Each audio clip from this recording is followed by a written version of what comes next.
All right, it's the moment you've all been waiting for. Let's take a look at the product rule and how we could find the derivative of a function that is the product of two quote unquote smaller functions. To do this, I'm going to use the strategy by remembering 1 d2 plus 2 d1. In other words, I'm going to take this and divide this into two separate factors, the first and the second, 1 and 2. And to find the product, and to find the derivative of this product, I'm going to take 1 times the derivative of the second plus the second times the derivative of the first.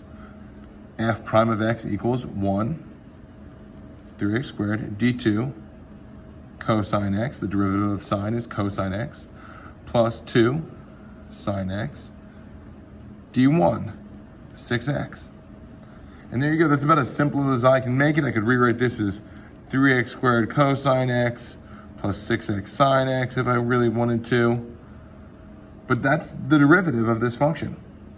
Let's consider another one. Let's consider g of x equals 4x times 2x squared. Now you could approach this a different way, and we will in a second. You could multiply these out and then take the derivative just using the power rule, but let's make sure that this 1d2 plus 2d1 business actually works. 1d2 plus 2d1, 1 d2 plus 2 d1. 1 d2, 4x, the derivative of 2x squared is 4x plus 2 d1. If we simplify this, we end up with 4 times 4 is 16x squared, plus 4 times 2 is 8x squared, which gives us a derivative of 24x squared. Now, if we were to rewrite g of x as 8x cubed, and we could find the derivative g prime of x using just the power rule, I get 3 times 8, 24, subtract 1 from the exponent, x squared. I get the same thing, right? This worked. Now, you could go through a formal proof of this using f and g.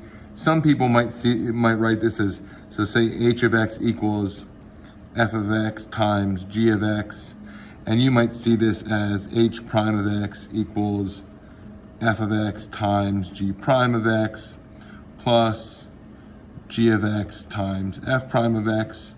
And that's just the same thing, 1 d2 plus 2 d1 written out.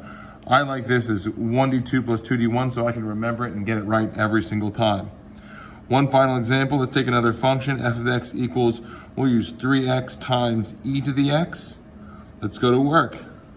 F prime of x would be 1 d2, the derivative of e to the x is just e to the x, plus 2 e to the x d1 times 3.